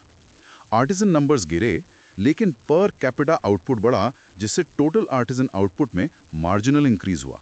तो ओवरऑल इंडस्ट्रियल सेक्टर का क्या ट्रेंड था? Overall industrial sector large plus small की ग्रोथ रेट लगभग 1.68% पर एनम रही 1946 के बीच। नेशनल डोमेस्टिक प्रोडक्ट एनडीपी में इंडस्ट्री का शेयर 10.8% से बढ़कर 14.9% हो गया। ये ग्रोथ बहुत स्पेक्टैकुलर नहीं थी अगर हम दूसरे देशों से कंपेयर करें, पर स्टैग्नेशन भी नहीं था। पीरियडाइजेशन की चैलेंजेस भी हैं, मतलब कब ग्रोथ हुई कब रुकी। हाँ, WWI के बाद ग्रोथ तेज हुई, ग्रेट डिप्रेशन में स्लो डाउन आया, फिर WWI में बूस्ट मिला, ग्रोथ अनइवन थी। और मैनेजिंग एजेंसीज का क्या रोल था इसमें? आपने यूनिट 4 में जिक्र किया था। हाँ, मैनेजिंग एजेंसीज ने अर्ली इंडस्ट्रियलाइजेशन में इंपॉर्टेंट रोल निभाया, फाइनेंस और मैनेजमेंट प्रोवाइड करके। लेकिन ज़्यादातर यूरोपियन एजेंसीज थीं जिनका फोकस ट्रेड और ट्रेडिशनल इंडस्ट्रीज, जूट, टी, कोल पर ज़्यादा था। न्यू इंडस्ट्रीज में इन्वेस्टमेंट कम था। एग्जाम्पल है बर्ड हिलगर्स एंड को। ये बड़ी यूरोपियन एजेंसी थी, ट्रेड फोकस था, बाद में स्टैग्नेट कर गई। इंडियन मैनेजिंग एजेंसीज भी थी? हाँ, जैसे बिरला ब्रदर्स, ये मारवाड़ी फर्म थी जिनकी जड़ें ट्रेड और स्पेकुलेशन में थी। WWI के दौरान इन्होंने काफ़ी प्रॉफिट कमाया, जिसे उन्होंने इंडस्ट्री में इन्वेस्ट किया, jute, cotton, sugar. GD Birla का इसमें की रोल था। इंडियन एजेंसी ज़्यादा डायनामिक साबित हुई बाद के दौर में। तो मैनेजिंग एजेंसी सिस्टम के प्रोज एंड कॉन्स दोनों थे? बिल्कुल, इसने कैपिटल मोबिलाइज किया पर कंट्रोल कॉन्सेंट्रेट किया और इनोवेशन को हिंडर भी किया हो सकता है। अब बात करते हैं उन लोगों की जिन्होंने ये इंडस्ट्रीज लगाई। Unit 18 emergence of the capitalist class, पूंजीपति वर्ग का उदय। हमने यूनिट 3 में देखा था कि प्री कॉलोनियल ट्रेडिंग कम्युनिटीज थीं। कॉलोनियल रूल में वो हाशिए पर चली गईं, पर खत्म नहीं हुई, दे सर्वाइव्ड। और फिर उनका रिसर्जेंस हुआ। हाँ, WWI के बाद खासकर 1920s और 30s में इंडियन कैपिटलिस्ट क्लास का उभार हुआ। इसके पीछे एक बड़ा फैक्टर था इंपोर्ट सब्स्टिट्यूशन। इंपोर्ट सब्स्टिट्यूशन मतलब जो चीजें पहले इंपोर्ट होती थीं अब देश में बनने लगीं। WWI के दौरान और ग्रेट डिप्रेशन के दौरान इंपोर्ट्स डिसरप्ट हुए, जिससे इंडियन इंडस्ट्रीज को मौका मिला। कई ट्रेडिंग और मनी लेंडिंग कम्युनिटीज ने इंडस्ट्री में पैसा लगाया। पारसीज, मारवाड़ीज, गुजरातीज, चैटियर्स, ये प्रोमिनेंट बिजनेस कम्युनिटीज थीं। क्या ये यूरोपियन कैपिटल को चैलेंज कर पाए? Gradually yes. गोखले इंस्टीट्यूट के 1951 के स्टडी के फिगर्स दिखाते हैं कि आज़ादी के समय तक इंडियन कैपिटल ओनरशिप काफ़ी बढ़ चुका था। हालांकि कुछ की सेक्टर्स में यूरोपियन डोमिनेंस अभी भी थी। और इस उभरते हुए वर्ग ने खुद को ऑर्गेनाइज कैसे किया? शुरू में रीजनल चेंबर्स ऑफ कॉमर्स बने, फिर 1927 में FICCI, federation of Indian chambers of commerce and industry का गठन हुआ। ये एक नेशनल बॉडी थी। इसमें GD बिरला और पुरुषोत्तम दास ठाकुरदास जैसे नेताओं का बड़ा रोल था। फिक्की का ऑब्जेक्टिव क्या था? ऑब्जेक्टिव था इंडियन बिजनेस इंटरेस्ट्स को प्रमोट करना, गवर्नमेंट पर लॉबिंग करना, इकोनॉमिक पॉलिसीज को इन्फ्लुएंस करना। क्लॉड मार्कोविट्स ने क्रिटिसाइज किया है कि फिक्की में डाइवर्सिटी थी, इंटरनल कॉन्फ्लिक्ट्स थे, पर इसने एक national capitalist view point represent करने की कोशिश की। और फिक्की की भूमिका क्या रही? FICC ने कॉलोनियल इकोनॉमिक पॉलिसीज की आलोचना की, प्रोटेक्शन की मांग की, पब्लिक ओपिनियन मोबिलाइज किया। उन्होंने इंपीरियलिज्म का क्रिटिक डेवलप किया और पॉलिटिकली भी एक्टिव रहे। नेशनल मूवमेंट के साथ उनका कॉम्प्लेक्स रिलेशनशिप रहा। कॉम्प्लेक्स रिलेशनशिप मतलब सपोर्ट किया या नहीं? लार्जली सपोर्ट किया, फाइनेंशियली भी हेल्प की, पर अपने क्लास इंटरेस्ट को भी सेफगार्ड रखा। वो कंप्लीट रप्चर नहीं चाहते थे, नेगोशिएटेड सेटलमेंट के पक्ष में थे। ओके, तो कैपिटलिस्ट के बाद अब आते हैं लेबर पर। यूनिट 19 लेबर, शविक। प्री कॉलोनियल लेबर के बारे में हमने थोड़ा बात की थी। कॉलोनियल पीरियड में मेजर चेंजेस आए। सबसे बड़ा चेंज था एग्रेरियन लेबर का बढ़ना। क्यों बड़ा एग्रेरियन लेबर? डी इंडस्ट्रियलाइजेशन से लोग एग्रीकल्चर में आए, पॉपुलेशन ग्रोथ हुई, लैंड एलियनेशन बढ़ा, जिससे स्मॉल पेजेंट्स लैंडलेस लेबरर्स बन गए। फैमिली लेबर तो बना रहा, पर हायर्ड लेबर, टेनेंसी और फोर्स्ड लेबर का इंपॉर्टेंस बढ़ा। वही कामिया, हैलीपति, पनायल सिस्टम्स, जिन्हें सेमी फ्यूडल कहा जाता है, वो कंटिन्यू हुए या इंटेंसिफाई हुए। इंडस्ट्रियल लेबर का क्या सीन था? इंडस्ट्रियल लेबर फोर्स भी ग्रो हुई, हालांकि ओवरऑल ऑर्ग फोर्स का छोटा हिस्सा थी। इसके फॉर्म्स अलग अलग थे। इंडेंचर्ड लेबर, जो ओवरसीज भेजा जाता था, plantation labour, Assam tea gardens, factory labour, cotton jute mills, mine workers, coal mines. ये लेबर आता कहाँ से था? माइग्रेशन पैटर्न्स क्या थे? लेबर माइग्रेशन एक्सटेंसिव था। लोग डिप्रेस्ड रूरल एरियाज से इंडस्ट्रियल सेंटर्स, माइंस, प्लांटेशंस की तरफ माइग्रेट करते थे। वर्किंग कंडीशंस बहुत ख़राब थी, लंबे working hours, low wages, unsafe environment, poor housing. Real wages के ट्रेंड्स पर डिबेट है। कुछ स्टडीज स्टैग्नेशन दिखाती हैं, कुछ marginal increase, chart data. Women workers की क्या स्थिति थी? इंडस्ट्रियल वर्कफोर्स में विमेन का पार्टिसिपेशन कम था, और 1920s के बाद प्रोटेक्टिव लेजिस्लेशन जैसे नाइट वर्क बैन के कारण और कम हुआ। वो लो पेइंग अनस्किल्ड जॉब्स में कॉन्सेंट्रेट थी। प्लांटेशंस में उनकी संख्या ज़्यादा थी, पर वहाँ भी एक्सप्लॉयटेशन था। निर्मला बैनर्जी और डागमार एंगल्स का काम दिखाता है कि फैक्ट्री वर्क ने पेट्रियार्कियल फैमिली कंट्रोल को रीइंफोर्स किया। समिता सेन का काम इंडेंचर्ड विमेन पर है। क्या लेबर ने ऑर्गेनाइज होना शुरू किया? यूनियनाइजेशन? हाँ, WWI के बाद यूनियनाइजेशन में बूम आया। स्ट्राइक्स बढ़ी, वर्कर्स ने बेटर वेजेस, वर्किंग कंडीशंस की मांग की। AITUC, all India trade union Congress बनी 1920 में। सरकार की प्रतिक्रिया क्या थी? Legislative response? सरकार ने कुछ लेबर लॉज बनाए, पार्टली ह्यूमैनिटेरियन प्रेशर में, पार्टली इंडस्ट्रियल अनरेस्ट को कंट्रोल करने के लिए, और पार्टली ILO के इन्फ्लुएंस में, जैसे factories acts 1922, 1934। Working hours limit किए, चाइल्ड लेबर रेगुलेट किया। माइंस एक्ट 1923 सेफ्टी रेगुलेशंस लाए, विमेन चिल्ड्रन के अंडरग्राउंड वर्क को रिस्ट्रिक्ट किया। वर्कमेंस कॉम्पनसेशन एक्ट 1923 इंजरी होने पर कॉम्पनसेशन का provision. Payment of wages act 1936 timely payment, deductions पर रोक। मैटरनिटी बेनिफिट एक्ट्स प्रोविंशियल, कुछ महिला श्रमिकों के लिए मातृत्व अवकाश। तो इन कानूनों से स्थिति सुधरी? कुछ हद तक इन्होंने फ्री वेज लेबर के कंसोलिडेशन में मदद की, लेकिन इम्प्लीमेंटेशन वीक था, कवरेज लिमिटेड थी, और यहीं से फॉर्मल और इनफॉर्मल सेक्टर का डिवीजन उभरना शुरू हुआ। लॉज ज़्यादातर फॉर्मल सेक्टर पर लागू होते थे। बिल्कुल। अब इसी से जुड़ा अगला यूनिट है यूनिट 20, वुमेन एंड वर्क, महिला और कार्य। इस पर थोड़ा और डिटेल में बात करते हैं। हाँ, यह यूनिट विमेन्स वर्क की विजिबिलिटी और रिकग्निशन पर फोकस करती है। अक्सर विमेन्स वर्क को अंडर वैल्यू किया जाता है, खासकर अनपेड डोमेस्टिक वर्क को। डेटा कलेक्शन में भी बायसेस रहे हैं, जिससे female work participation rate under estimate होती हैं। फैमिली लेबर की इंपॉर्टेंस की बात आपने की थी। हाँ, तीर्थंकर रॉय के बजट एग्जाम्पल्स दिखाते हैं कि पुअर फैमिलीज के सर्वाइवल के लिए विमेन्स अर्निंग्स, पेड और अनपेड, कितनी क्रूशियल थी। वर्क पार्टिसिपेशन ट्रेंड्स रॉय की टेबल 11.2 का डेटा दिखाते हैं कि रिकॉर्डेड पार्टिसिपेशन रेट कम थी, पर यह पूरी पिक्चर नहीं है। लेजिस्लेटिव इम्पैक्ट पर फिर से बात करते हैं। आपने कहा प्रोटेक्टिव लॉज से वुमेन का एक्सक्लूजन हुआ। हाँ, ये एक पैराडॉक्स है। लॉज लाए गए प्रोटेक्शन के लिए, जैसे अंडरग्राउंड वर्क इन माइंस पर बैन, पर इसका नतीजा हुआ कि women lost those jobs. Unions की पोजीशन भी एम्बिवेलेंट थी। हाँ, वो विमेन वर्कर्स के राइट्स के लिए लड़ते थे, पर कभी-कभी मेल वर्कर्स के जॉब्स प्रोटेक्ट करने के लिए विमेन के एक्सक्लूजन को सपोर्ट भी करते थे। Migration for work, women migrate करती थी। बिल्कुल। इंडेंचर्ड लेबर में काफ़ी विमेन गई, Mauritius, Caribbean, Fiji. Marina Carter का आर्ग्यूमेंट है कि ये सिर्फ फैमिली माइग्रेशन का हिस्सा नहीं था, विमेन की अपनी एजेंसी भी थी। प्लांटेशंस में सिंगल विमेन माइग्रेट करती थी। सेक्टोरियल फोकस की बात करें तो प्लांटेशंस, असम टी प्लांटेशंस में वुमेन वर्कर्स का लार्ज प्रोपोर्शन था। रिक्रूटमेंट सिस्टम, अरकातिस सरदार्स, एक्सप्लॉयटेटिव था। डीपो मैरिजेस होती थीं रास्ते में। प्रभु मोहपात्रा नायर के काम का हवाला देते हुए ने प्लांटेशन लाइफ के हार्श कंडीशंस पर लिखा है। और माइनिंग, झारिया कोलफील्ड्स में वुमेन सरफेस वर्क और अंडरग्राउंड लोडिंग करती थीं। कंडीशंस बहुत ख़राब थीं। लॉर्ड कर्जन और बर्न्स की रिपोर्ट्स ने इस पर चिंता जताई। Underground work ban mines act 1923 के तहत फेज्ड आउट से हजारों वुमेन माइनर्स डिस्प्लेस हो गईं। तो ओवरऑल वुमेन्स वर्क एसेंशियल था इकोनॉमी के लिए, पर उसे रिकग्निशन कम मिली, कंडीशंस खराब थीं और लेजिस्लेटिव चेंजेस के अनइंटेंडेड कॉन्सिक्वेंसेस भी हुए। बिल्कुल सही। अब एक अलग फील्ड में चलते हैं, यूनिट 21, साइंस एंड एम्पायर, विज्ञान और साम्राज्य। प्री कॉलोनियल इंडिया में साइंस और टेक्नोलॉजी की अपनी ट्रेडिशंस थी। यूरोपियन साइंटिफिक रेवोल्यूशन और कॉलोनियल एक्सपेंशन साथ साथ चले। कॉलोनियल साइंस के पीछे ड्राइवर्स क्या थे? Profit, control. हाँ, साइंस फॉर प्रॉफिट, रिसोर्सेज को आइडेंटिफाई और एक्सप्लॉइट करना। नॉलेज फॉर कंट्रोल, जमीन को मैप करना, लोगों को क्लासिफाई करना, एडमिनिस्ट्रेशन को एफिशिएंट बनाना। ड्यूअल मैंडेट का आइडिया भी था कि कॉलोनियलिज्म सिविलाइजिंग मिशन भी है, जिसमें साइंस का रोल है।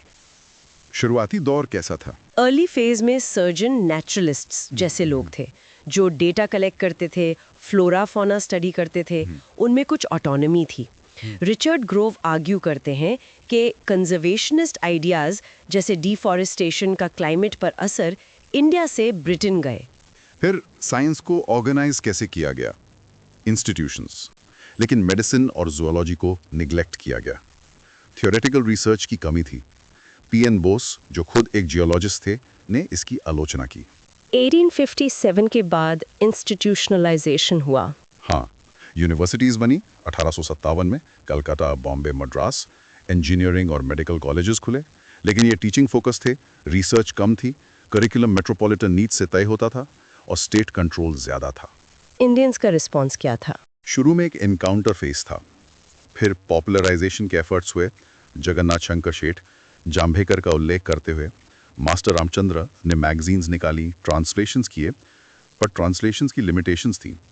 धीरे धीरे इंडियन साइंटिस्ट प्रोफेशनलाइज हुए। इंडियन साइंस कांग्रेस एसोसिएशन बनी 1914 में। जेसी बोस, पीसी रे जैसे साइंटिस्ट उभरे। WWI के बाद क्या हुआ? इंडस्ट्रियल कमीशन 1916 बनी, जिसने इंडस्ट्रियल रिसर्च प्रमोट करने की बात की, पर रिकमेंडेशंस लार्जली इग्नोर कर दी गई। ब्रिटिश और इंडियन साइंटिफिक इंटरेस्ट में कॉन्फ्लिक्ट था। एक तरफ गांधीयन आइडियाज थे जो मॉडर्न इंडस्ट्री के क्रिटिक थे, दूसरी तरफ पीसी रे जैसे लोग थे जो इंडिजिनस साइंस की बात करते थे, और फिर मेघनाथ साहा जैसे फिजिस्ट थे जो साइंस एंड कल्चर ग्रुप के जरिए मॉडर्न साइंस और प्लानिंग को प्रमोट कर रहे थे। नेशनल प्लानिंग कमेटी 1938 बनी, जिसमें सुभाष चंद्र बोस, नेहरू और साहा जैसे लोग थे जो साइंस लेड डेवलपमेंट का ब्लूप्रिंट बना रहे थे। प्लानिंग, नियोजन। इंडिपेंडेंस के टाइम इंडियन इकोनॉमी की हालत क्या थी? स्टैग्नेशन, पॉवर्टी, बैकवर्डनेस, ये कॉलोनियल लेगेसी थी। डेटा हमने पहले डिस्कस किया। तो रिस्पॉन्स था प्लानिंग, नेहरूवियन मॉडल। हाँ, नेहरूवियन कॉन्सेंसस था कि स्टेट लेड प्लानिंग जरूरी है रैपिड डेवलपमेंट के लिए। ऑब्जेक्टिव्स क्या थे? सेल्फ रिलायंस, आत्मनिर्भरता, rapid industrialisation, focus on basic and heavy industries, public sector को कमांडिंग हाइट्स देना, इंपोर्ट सब्स्टिट्यूशन और सोशल इक्विटी। ये नेहरू महालनोबिस स्ट्रैटेजी का कोर था। पीसी महालनोबिस ने सेकंड 5 ईयर प्लान का मॉडल दिया था। परफॉर्मेंस कैसा रहा शुरुआती प्लान्स का? First 3 plans 1951 to 65। Performance mix था, पर बुरा नहीं था। GNP growth rate around 4% per annum रही। एग्रीकल्चरल ग्रोथ करीब 3%, इंडस्ट्रियल ग्रोथ करीब 7% रही। अचीवमेंट्स क्या थे? इंपोर्ट डिपेंडेंस कम हुई, खासकर कैपिटल गुड्स में। मशीन टूल्स का एग्जाम्पल है, कैपिटल इक्विपमेंट फिगर्स हैं। फूड सिक्योरिटी का लक्ष्य था। इंडिपेंडेंट फॉरेन पॉलिसी पॉसिबल हुई। इंफ्रास्ट्रक्चर में ग्रोथ हुई। हाँ, टेबल 2 का डेटा दिखाता है कि power generation, roads, shipping, education, health, सब में एक्सपेंशन हुआ। पब्लिक सेक्टर ने की एरियाज में इन्वेस्टमेंट किया। फिर मिड 60s में क्राइसिस आया। हाँ, मिड 60s में प्रॉब्लम्स आई। 2 युद्ध हुए, 1962 चाइना, 1965 पाकिस्तान। 2 बड़े सूखे पड़े, इन्फ्लेशन बढ़ा, फॉरेन एक्सचेंज क्राइसिस हुआ, डिवैल्यूएशन करना पड़ा रुपए का 1966 में। इसका रिस्पॉन्स क्या था? प्लानिंग में शिफ्ट आया। रिस्पॉन्स था ग्रीन रेवोल्यूशन एग्रीकल्चर में, जिस पर यूनिट 24 में बात करेंगे। प्लानिंग हॉलिडे लेना पड़ा कुछ साल। लेकिन ये कहना गलत होगा कि प्लानिंग मॉडल फेल हो गया। कुछ साइंस थे इंक्रीज्ड ऑटोनॉमी के, एड डिपेंडेंस कम हो रही थी, डेट सर्विसिंग मैनेजेबल थी, सेविंग्स और इन्वेस्टमेंट रेट्स डबल हो गई थी कॉलोनियल एरा के मुकाबले। पर हाँ, स्ट्रक्चरल प्रॉब्लम्स उभर रही थी, रिफॉर्म्स की जरूरत महसूस होने लगी थी। ओके, प्लानिंग के साथ साथ एक और बड़ा एजेंडा था आज़ादी के बाद, यूनिट 23, लैंड रिफॉर्म्स, भूमि सुधार। हाँ, अग्रेरियन स्ट्रक्चर में इनइक्वालिटी बहुत ज़्यादा थी। लैंड रिफॉर्म्स का ड्यूअल ऑब्जेक्टिव था सोशल जस्टिस, इक्विटी और प्रोडक्टिविटी बढ़ाना। कांग्रेस पार्टी में इस पर काफ़ी डिबेट थी। मेन कंपोनेंट्स क्या थे लैंड रिफॉर्म्स के? 3 मेन कंपोनेंट्स थे। एक एबोलिशन ऑफ इंटरमीडियरीज, जमींदारी, जागीरदारी जैसे सिस्टम्स को ख़त्म करना। इसके लिए एक्ट्स पास हुए, लार्जली सक्सेसफुल रहा। लीगली इंटरमीडियरीज ख़त्म हो गए, पर ex intermediaries large tracts of land retain करने में कामयाब रहे एज खुद कष्ट और पर्सनल कल्टिवेशन लैंड, और कॉम्पनसेशन का इशू भी था। दूसरा, टेनेंसी रिफॉर्म्स। टेनेंट्स को सिक्योरिटी ऑफ टेन्योर देना, बेदखली से बचाना, रेंट रेगुलेट करना, फेयर रेंट फिक्स करना और ओनरशिप राइट्स देना, लैंड टू द टिलर। ये लेस सक्सेसफुल रहा। लैंडलॉर्ड्स ने टेनेंट्स को एविक्ट कर दिया लॉज बाईपास करने के लिए, रिकॉर्ड्स मैनिपुलेट किए गए। तीसरा, लैंड सीलिंग्स।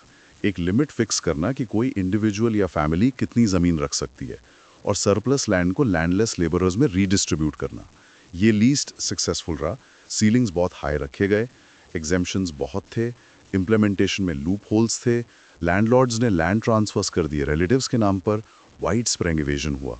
इम्प्लीमेंटेशन में चैलेंजेस क्यों आई? लैक ऑफ पॉलिटिकल विल, क्योंकि पावरफुल लैंडेड इंटरेस्ट्स का इन्फ्लुएंस था पॉलिटिक्स में। ब्यूरोक्रेटिक हर्डल्स थे, लीगल चैलेंजेस हुई कोर्ट्स में, लैंड रिकॉर्ड्स पुअर थे। लैंड एजेंसी जैसे एक्सपर्ट्स ने इसकी तीखी आलोचना की। कहीं सक्सेस मिले? हाँ, कुछ स्टेट्स में बेटर इम्प्लीमेंटेशन हुआ। केरला में लैंड रिफॉर्म्स रिलेटिवली सक्सेसफुल रहे। वेस्ट बंगाल का ऑपरेशन बरगा बहुत फेमस है। ऑपरेशन बरगा, ये क्या था? ये 1977 के बाद सीपीआईएम गवर्नमेंट ने लॉन्च किया था। इसका फोकस था शेयर क्रॉपर्स बरगादार्स के राइट्स रिकॉर्ड करना, ताकि उन्हें सिक्योरिटी ऑफ टेन्योर और फेयर शेयर मिले। लाखों बरगादार्स रजिस्टर हुए। स्टडीज लाइक बैनर्जी एंड घटक दिखाती हैं कि इससे एग्रीकल्चरल प्रोडक्टिविटी बढ़ी, पर ओवरऑल पिक्चर लिमिटेड सक्सेस की ही है। तो लैंड रिफॉर्म्स इंटेंशंस में अच्छे थे, पर रिजल्ट्स मिक्स्ड रहे। बिल्कुल। अब आते हैं unit 24, agriculture and industry post 47। आज़ादी के बाद कृषि और उद्योग। एग्रीकल्चर में जैसा हमने देखा, मिड 60s में फूड क्राइसिस था। यूएस से PL 480 के तहत फूड एड लेना पड़ रहा था। रिस्पॉन्स आया ग्रीन रेवोल्यूशन। ग्रीन रेवोल्यूशन पे डिटेल में बात करते हैं। ग्रीन रेवोल्यूशन 1960s के आखिर में शुरू हुआ। इसमें high yielding variety seeds, wheat और राइस के, केमिकल फर्टिलाइजर्स, पेस्टिसाइड्स और अशोर्ड इरिगेशन का पैकेज था। ये टेक्नोलॉजी इंटेंसिव था। कहाँ फोकस था इसका? शुरुआती फोकस उन एरियाज पर था जहां इरिगेशन फैसिलिटीज अच्छी थी। पंजाब, हरियाणा, वेस्टर्न यूपी, कुछ कोस्टल एरिया साउथ में। वीट रेवोल्यूशन पहले आया, फिर राइस रेवोल्यूशन। इम्पैक्ट क्या हुआ? इम्पैक्ट ड्रामेटिक था। फूड ग्रेन प्रोडक्शन तेजी से बढ़ा। इंडिया फूड सेल्फ सफिशिएंसी की तरफ बढ़ा। मार्केटेबल सरप्लस जनरेट हुआ, जिससे गवर्नमेंट प्रोक्योरमेंट और public distribution system PDS possible हुआ। क्रिटिसिज्म्स क्या है ग्रीन रेवोल्यूशन के? इसने रीजनल इनइक्वालिटी बढ़ाई, इरिगेटेड वर्सेस रेनफेड एरियाज। दूसरा, इसने इंटरपर्सनल इनइक्वालिटी बढ़ाई, rich farmers versus small marginal farmers, क्योंकि टेक्नोलॉजी एडॉप्शन के लिए कैपिटल चाहिए था। तीसरा, एनवायरमेंटल कंसर्न्स हैं, ground water depletion, soil degradation due to chemical overuse. चौथा, इसने क्रॉप डाइवर्सिटी कम की, व्हीट राइस साइकिल को प्रमोट किया। तो ग्रीन रेवोल्यूशन एक मिक्स ब्लेसिंग थी, कह सकते हैं। इसने फूड क्राइसिस सॉल्व किया, पर नई प्रॉब्लम्स भी क्रिएट की। अब इंडस्ट्री पर आते हैं। ISI, import substituting industrialisation strategy हमने देखी। महालनोबिस मॉडल का फोकस हैवी इंडस्ट्री पर था। पब्लिक सेक्टर का डोमिनेंट रोल था। स्मॉल स्केल सेक्टर को प्रोटेक्ट किया गया लार्ज स्केल से कंपटीशन से। रिजर्वेशन पॉलिसी, फॉरेन एड का रोल था शुरू में। परफॉर्मेंस इश्यूज कब आने लगे? मिड 60s के बाद इंडस्ट्रियल ग्रोथ स्लो डाउन हो गई। एफिशिएंसी कम थी पब्लिक सेक्टर में। इंडस्ट्रियल सिकनेस की प्रॉब्लम बढ़ने लगी। यूनिट्स लॉस में चलने लगी। इसके कई कारण थे। Demand constraints, infrastructure bottlenecks, bureaucratic controls, licence Raj, poor management. सरकार ने क्या किया?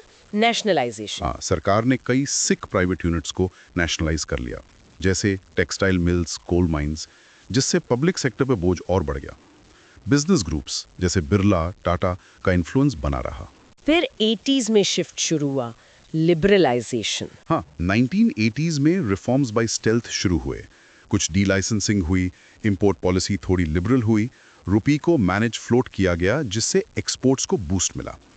IT पॉलिसी आई 1984 में, जिसने सॉफ्टवेयर इंडस्ट्री की नींव रखी। सॉफ्टवेयर पार्क्स बने, सैटेलाइट कम्युनिकेशन यूज हुआ, ब्रेन ड्रेन हुआ, पर एजुकेशन में बूम आया। ऑटो इंडस्ट्री में मारुति सुजुकी कोलैबोरेशन 1982 एक लैंडमार्क था, जिसने एंसिलराइजेशन और जेवीज को प्रमोट किया। इंडस्ट्रियल स्ट्रक्चर चेंज होने लगा। तो 1991 के मेजर रिफॉर्म से पहले ही चेंजेस शुरू हो गए थे। बिल्कुल, 80s का दशक ट्रांजिशन का था। अब आते हैं यूनिट 25, बैंकिंग एंड नेशनलाइजेशन। ये छोटा यूनिट है, 5 मिनट का। कॉलोनियल बैंकिंग सिस्टम हमने देखा था, यूरोपियन डोमिनेंस थी। आज़ादी के बाद प्राइवेट कॉर्पोरेट बैंक्स थे जो ज़्यादातर लार्ज इंडस्ट्रियल हाउसेस को कैटर करते थे। रूरल एरियाज और स्मॉल बोरोवर्स नेग्लेक्टेड थे।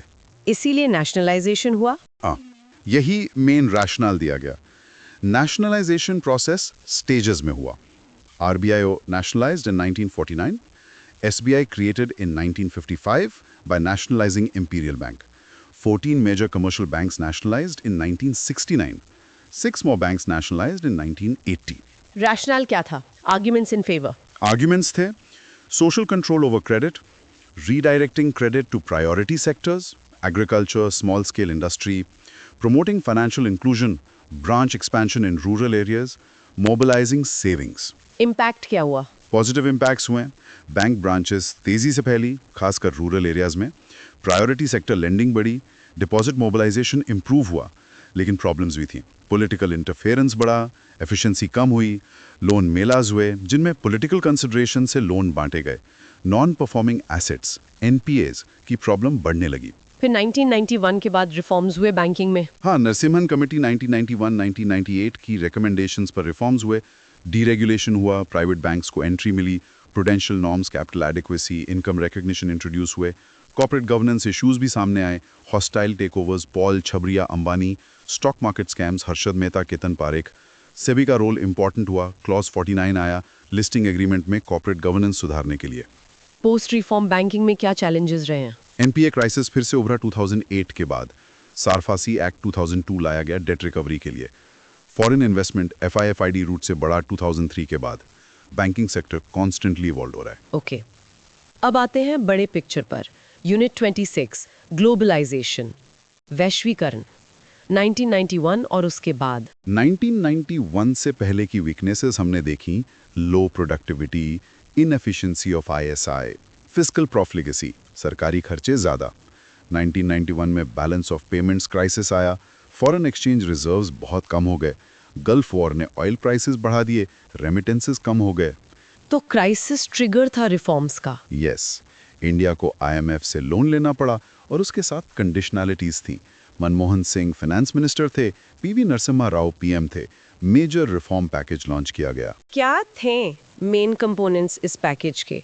फिस्कल रिफॉर्म्स, डेफिसिट कम करने की कोशिश, टैक्स रिफॉर्म्स, चलेया कमेटी, डिवैल्यूएशन, रुपए की वैल्यू कम की गई एक्सपोर्ट्स बढ़ाने के लिए, ट्रेड लिबरलाइजेशन, इंपोर्ट ड्यूटीज कम किए गए, क्वांटिटेटिव रेस्ट्रिक्शंस हटाए गए, इंडस्ट्रियल पॉलिसी लिबरलाइजेशन, लाइसेंस राज खत्म किया गया ज़्यादातर इंडस्ट्रीज के लिए, MRTP एक्ट डाइल्यूट किया गया, privatisation, disinvestment, public sector units में गवर्नमेंट स्टेक बेचने की शुरुआत हुई, financial sector reforms, banking reforms, Narasimham committee, capital market reforms, FTI liberalisation, foreign direct investment को एनकरेज किया गया।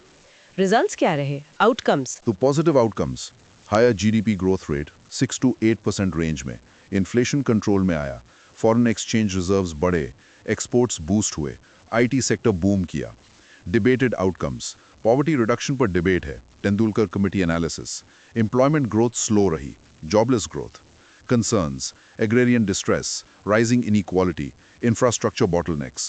Other impacts, credit rating improve हुई, stock market boom किया। तो ग्लोबलाइजेशन ने इंडियन इकोनॉमी को ट्रांसफॉर्म कर दिया, पर चैलेंजेस भी बनी रहीं। बिल्कुल, politics of reforms, fiscal deficit control, infrastructure development, agriculture, inequality, ये सब कंटिन्यूइंग चैलेंजेस हैं। और अब आखिरी unit, unit 27, liberalisation, political economy, उदारीकरण की राजनीतिक अर्थव्यवस्था।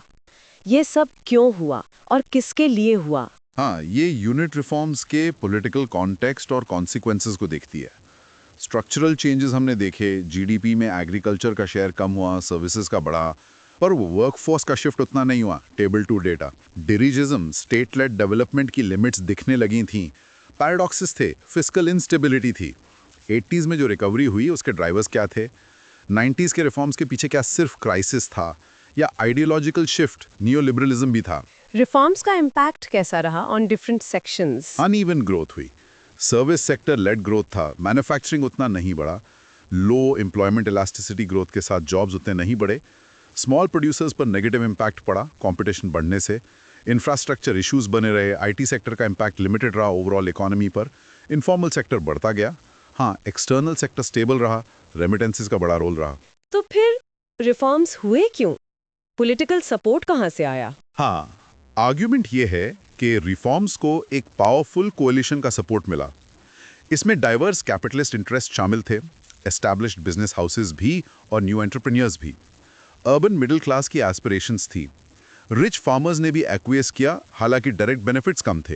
कंजम्पशन पैटर्न्स में ये दिखता है। हाँ, चार्ट 5 का एनालिसिस दिखाता है कि रिफॉर्म्स का फायदा मुख्य रूप से अर्बन टॉप 20% को मिला।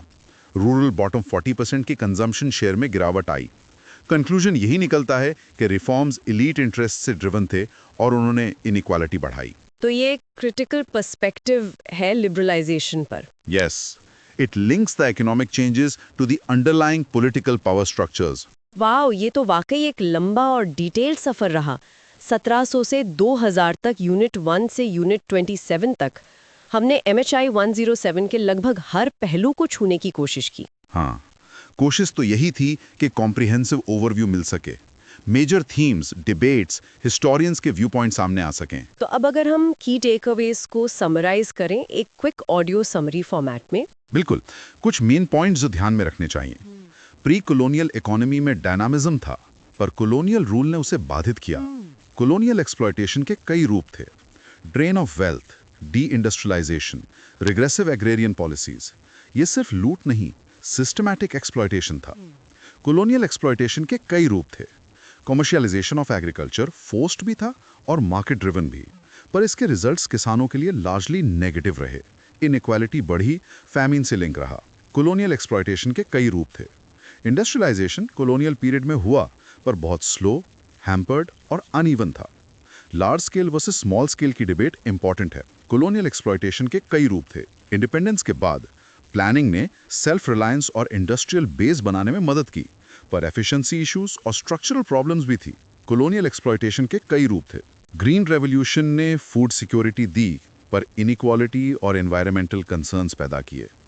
कॉलोनियल एक्सप्लॉयटेशन के कई रूप थे। Liberalisation pre and post 91 crisis और चेंजिंग पॉलिटिकल इकोनॉमी का नतीजा था। इसने ग्रोथ बढ़ाई, पर इनइक्वालिटी और एम्प्लॉयमेंट चैलेंजेस भी लाए। कॉलोनियल एक्सप्लॉयटेशन के कई रूप थे। इन 300 सालों में कंटिन्यूटीज भी हैं और चेंजेस भी। हिस्ट्री आज भी रेलेवेंट है हमारी इकोनॉमिक चैलेंजेस को समझने के लिए। लेसन्स हमें फ्यूचर की चैलेंजेस जैसे inequality, job creation, sustainable development को एड्रेस करने में मदद कर सकते हैं। इकोनॉमिक पॉलिसीज वैक्यूम में नहीं बनती, उनका एक पास्ट होता है, एक कॉन्टेक्स्ट होता है। उम्मीद है MHI 107 के इस विस्तृत विश्लेषण से सभी एस्पिरेंट्स को फायदा हुआ होगा। ये लंबा जरूर था, पर हमारा उद्देश्य था कि कोई भी इम्पोर्टेंट एस्पेक्ट छूटे नहीं। हाँ, डेप्थ और डिटेल जरूरी थे इस सब्जेक्ट के लिए। अगर आपको ये चर्चा उपयोगी लगी तो सुन लो UPSC YouTube चैनल को सब्सक्राइब करना न भूलें। इस सेशन को लाइक करें और अपने उन दोस्तों के साथ ज़रूर शेयर करें जो UPSC की तैयारी कर रहे हैं। कमेंट्स में हमें बताएं कि आपको ये कैसा लगा और आप और किन टॉपिक्स पर ऐसी डिटेल्ड चर्चा सुनना चाहेंगे। और हाँ, आप सुपर थैंक्स के जरिए भी अपना समर्थन दिखा सकते हैं। इससे हमें चैनल को लॉन्ग टर्म तक सस्टेनेबल बनाने में मदद मिलेगी। आपकी UPSC यात्रा के लिए हमारी तरफ से बहुत बहुत शुभकामनाएं। Keep learning, keep growing. बिल्कुल, ऑल द वेरी बेस्ट।